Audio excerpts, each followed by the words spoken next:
Voilà, je suis ravi d'être avec le trio constitué de Léa, Benjamin et Paul. Et donc la proposition de ce que j'appellerais plutôt une causerie, c'est de se poser la question quand on aborde une pièce de celui qu'on appelle le jeune Beethoven, la première période. Quelles sont les choses que j'ai envie de partager avec ces musiciens pour avoir eu la chance d'avoir une vue un peu plus globale sur le répertoire au long des années. Alors il est vrai que de toute façon, je pense que de principe, c'est toujours une richesse énorme de pouvoir jouer l'intégrale d'un cycle pour comprendre de la première à la dernière pièce. C'est très frappant pour les quatuors de Beethoven, mais c'est vrai aussi pour ceux de Bartók ou ceux de Weinberg par exemple, qui sont encore deux grandes fresques importantes, sans oublier ceux de Shostakovich. Mais en l'occurrence, j'essaie de me poser la question, est-ce qu'il est juste de voir dans la continuité, la dialectique quelque part de l'histoire de la musique et d'inscrire le jeune Beethoven dans la continuité de Mozart, ou est-ce que la question doit se poser directement, différemment? Et déjà, éventuellement par quelques lectures, là j'ai avec moi ce livre qui me semble une bonne base pour débuter sur Beethoven, le livre de Jean et Brigitte Massin. Il est intéressant de savoir que par exemple, l'Ode à la joie a été déjà pensée par Beethoven en 1793 et qu'il en a parlé donc avec un ami de Schiller qui le disait à l'épouse de Schiller. Beethoven voudra écrire une musique sur le poème La joie de Schiller. Donc on est transposé ensuite 30 ans plus tard. Et est-ce que le Beethoven de 1795 n'est pas le même finalement que celui de 1823, pardon, et est-ce qu'on a raison donc, de l'attacher à ses prédécesseurs, ou est-ce qu'il ne faut pas plutôt tout de suite le décrire comme un novateur, quelqu'un qui fera rupture dès ses premières œuvres et sans attendre la seconde ou la troisième période? Alors on s'est amusé avec le trio et avec l'aide d'un de nos collègues professeurs d'écriture ici, Aldo Plateau, à vous proposer déjà d'essayer de replonger, de replacer votre oreille en 1795, et on a choisi un trio, donc le Hoboken 15-23 de Haydn, qui commence comme le trio opus 1 numéro 3 par un unisson. Donc je remercie le trio de nous jouer une pièce qui est tout à fait contemporaine, à quelques mois près, de ce trio opus 1 numéro 3. Je vous laisse la parole.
Merci au trio pour cette rapide présentation de ce thème qui sera ensuite varié par Haydn.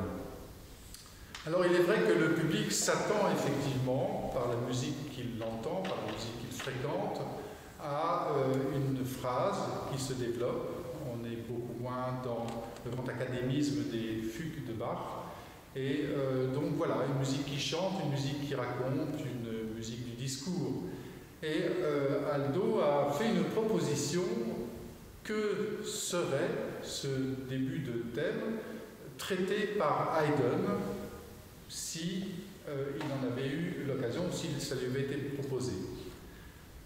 Je laisse là aussi le trio nous faire entendre cette proposition amusante donc de à la Haydn sur un motif de Beethoven.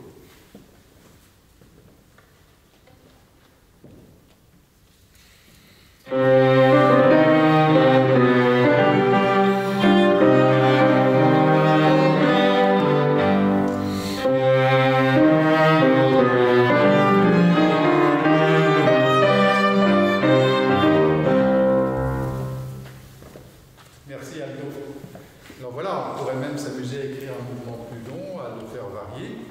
Et maintenant, je suis donc en 1795, je crois de mémoire, je vous remercie de vérifier chez le prince Esterhazy, et j'écoute, ou Lichnowsky peut-être, donc merci de vérifier. Voilà, praticien plus que musicologue, je vous demande de vérifier mes propos, mais en tout cas dans un salon viennois de gens éclairés, on écoute les 3 trios de Beethoven, et voilà commence le trio opus 1, numéro 3.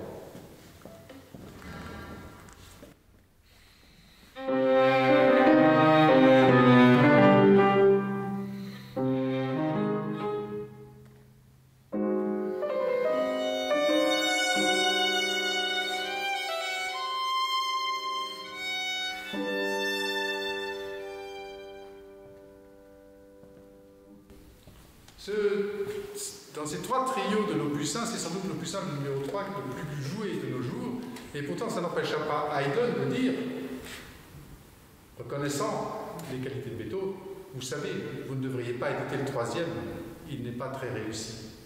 Donc on voit que les gens se posent une question par rapport à une écriture qui surprend. Il y a cet exorde au début qui est vraiment, effectivement, qui pourrait appartenir à un thème de Haydn, et directement interrompu et avec une suspension au violon. Et c'est vraiment cette proposition que je veux faire et que le trio vous fait, c'est de se dire et que nous puissions repérer quelle est l'originalité de cette écriture là où directement et au tout début de sa carrière, Beethoven casse les codes et surprend l'oreille. Il faut savoir qu'Haydn a également dit au sujet d'un des trios opus 9, nous aurions fait autrement. Donc, même s'il a reconnu le grand mérite de Beethoven, en le croisant à Bonn de retour d'Angleterre, et il le rencontrera, il écoutera une de ses cantates, et il reconnaissait un talent très prometteur, mais il considérait que Beethoven ne connaissait pas assez la science de l'écriture et ne se rangeait pas aux règles de l'écriture telles que, d'ailleurs, Haydn les avait un peu installées. Voilà, donc c'est une petite proposition déjà pour comprendre et repérer tout de suite ce qui, tout au long de l'opus 1 numéro 3, rendra cette musique profondément originale et déjà en rupture avec une tradition qui n'a peut-être pas encore 40 ans. Merci.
avant que l'on ne poursuive dans une approche un peu plus précise de cette musique, et qu'on va éclairer en fait avec une œuvre plus tardive, le Trio des Esprits, l'opus 70 numéro 1, vous lire un extrait d'un article qui était apparu à Prague en 96, donc un an après la création du trio, et qui explique un petit peu quelle a été l'attitude des conservateurs devant la présence et les capacités et les propositions de Beethoven.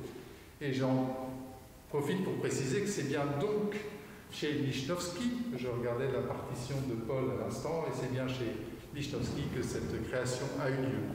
Quand on parle de Lichnowsky, une anecdote assez intéressante, un peu plus tard, donc on se souvient que Vienne a ensuite été occupée par l'armée française. Beethoven n'était pas très heureux de cette présence.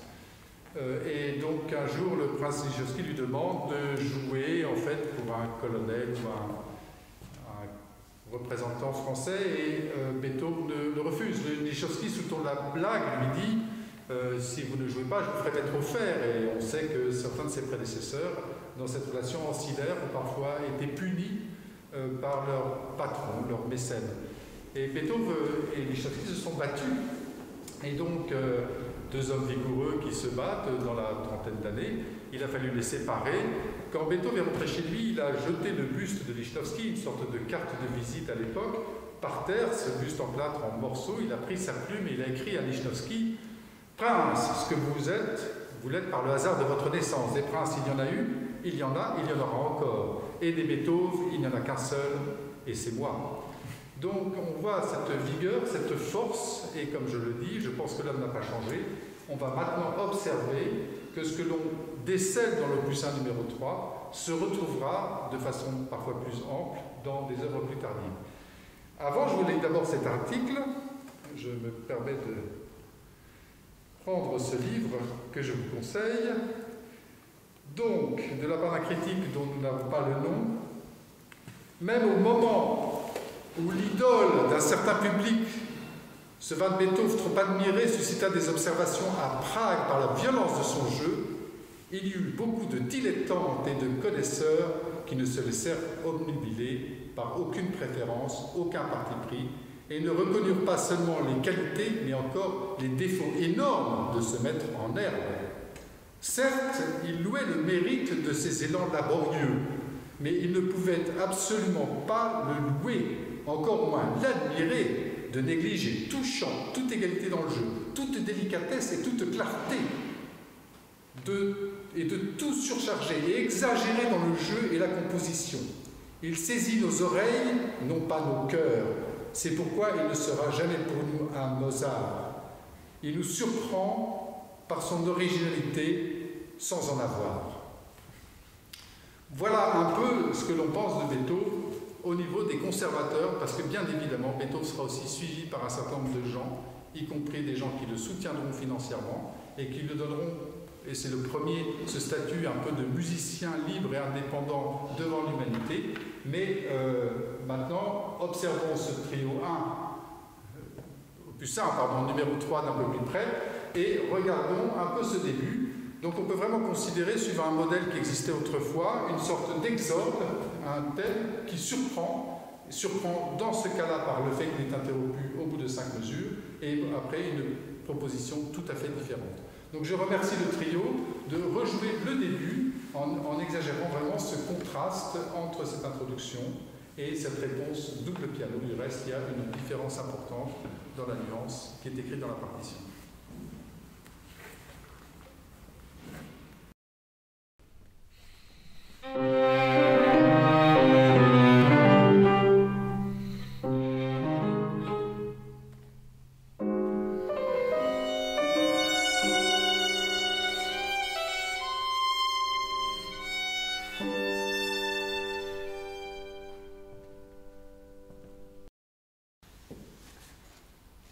Alors nous retrouvons dans le Trio des Esprits, qui a été écrit plus d'une dizaine après, cette même idée d'une exorde excessivement énergique qui surprend l'auditeur, qui le saisit, et après, d'un temps suspendu, d'un grand calme, et donc le temps aussi pour l'auditeur de se questionner sur la musique que va présenter Beethoven ensuite.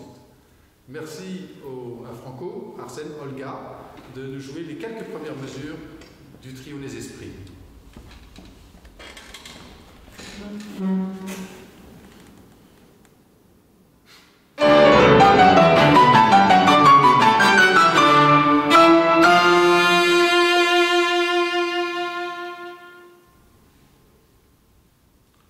Et je rappelle que quand Beethoven écrit ceci, le grand papa Haydn, comme beaucoup de ses étudiants, de ses élèves et également de ses comparses l'ont appelé, est encore en vie.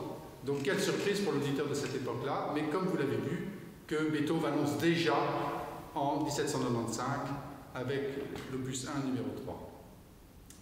Merci. Une des particularités de la musique de Beethoven qu'on trouve déjà dans ce troisième trio, c'est sa capacité ou sa proposition d'alterner des atmosphères très très différentes, de façon brutale et non préparée. On le perçoit souvent dans les pianos subito qui sont présents tout au long de son œuvre. Et cette pensée sera portée assez rapidement à son paroxysme dans d'autres œuvres où c'est presque un principe compositionnel. Je pense par exemple à la vigueur du premier mouvement du quatuor Serioso, opus 95. Et donc là, le trio va vous proposer donc une musique à plat comme figée, presque un non-discours, et soudain, j'ai presque envie de dire sauvagement, interrompu par cette énergie propre à Beethoven.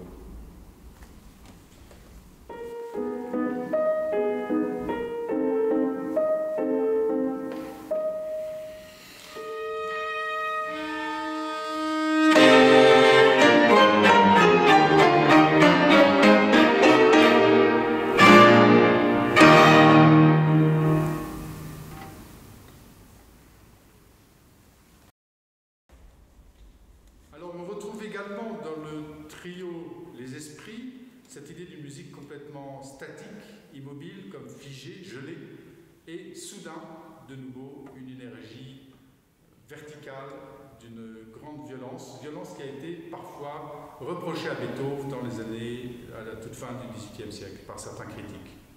Merci au trio de jouer les 4 premières mesures et de repartir au début.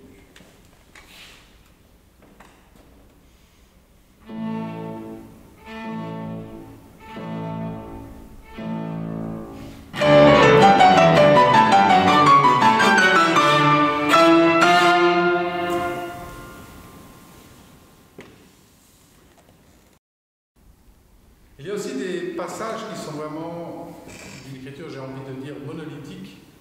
Et là aussi, cette tendance se développera, mais je propose au trio de jouer quelques mesures d'une vigueur et surtout d'une technicité assez remarquable. C'est l'occasion de dire que Beethoven était un pianiste très très apprécié en son temps, aussi bien par sa fougue que sa rapidité, et aussi que c'est son immense talent d'improvisateur qu'on pourra du reste retrouver dans la créativité et l'inventivité de ses thèmes à variation. Même Czerny reconnaissait ses talents de pianiste et d'improvisateur. Donc je propose au trio maintenant de jouer quelques mesures qui sont, j'ai presque envie de dire, irrespirables, d'une durée encore assez courte, tant qu'il se prolongera dans les œuvres ultérieures.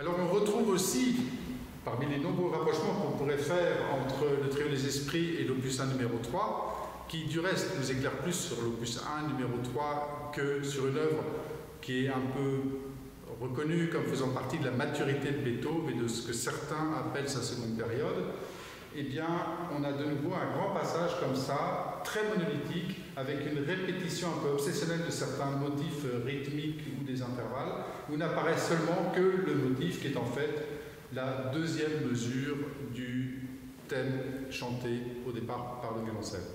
Donc je remercie au trio de nous jouer ce passage qui est presque irrespirable en fait.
Voilà, cette causerie n'avait d'autre ambition que d'ouvrir un peu les oreilles, essayer d'aider l'étudiant et le musicien à replacer son oreille dans un contexte. Et comme je le disais tout à l'heure, je reste persuadé que Beethoven a évolué mais n'a pas changé. Je vous remercie aussi de tenir compte du fait que pour ces jeunes musiciens, c'est à chaque fois une interprétation en une prise, on ne fait pas de montage, donc c'est quand même une épreuve, surtout à une époque où, et je considère que c'est un peu un autre métier, nous sommes habitués à travailler en collaboration avec des ingénieurs qui ont un temps de montage infini et qui découpent les choses en petits bouts. Parce que là, on a souhaité, avec Olivia de Wannon, que je remercie pour son initiative au sujet du colloque Beethoven, de faire donc des prises entières, comme en concert, ce qui aurait été du reste beaucoup plus facile pour les musiciens. J'en profite également pour remercier You, qui a enregistré tous ces extraits. Alors le jeu qu'on a proposé ce matin pour être plus long, et entre autres, il y a pour moi une observation intéressante à faire, c'est ce que l'on peut trouver dans le trio Opus 11, qui date de 1798, et les rapprochements que l'on peut faire avec l'archiduc, par exemple le trio Opus 97, le dernier grand trio à clavier. Et alors bien évidemment, surtout par rapport à mon passé, là je pourrais étaler le propos sur des heures en parcourant les quatuors de Beethoven, qui nous emmènent donc des Opus 18 jusqu'à beaucoup plus tard dans la vie de Beethoven, puisqu'on arrive aux frontières de sa vie avec l'Opus 135. Donc voilà, c'est un discours de praticien, de quelqu'un qui perçoit des choses par les mains, parce qu'elle vous invite à faire, comme disait Richard Sennett, ce que la main sait, donc plutôt un propos d'artisan que de musicologue, même si, bien évidemment, on essaie de se faire accompagner dans ses réflexions et ses impressions par ceux qui ont mené des recherches plus systématiques et de façon plus organisée, plus universitaire, voire plus scientifique. Merci pour votre attention, merci à vous tous, et surtout, donc, vraiment, ne pensez pas qu'on puisse ignorer le dernier Beethoven au moment où on attaque ses œuvres de jeunesse, et j'invite vraiment à ce qu'on mette en valeur, dès les premières de ses œuvres, les ruptures qu'il propose par rapport à ses prédécesseurs, pour lesquels il avait malgré tout un infini respect, homme qui s'est beaucoup appuyé sur le savoir de ses prédécesseurs pour s'inscrire, peut-être pas dans une continuité, mais en tout cas dans une histoire. Merci à vous et une belle journée et à très bientôt.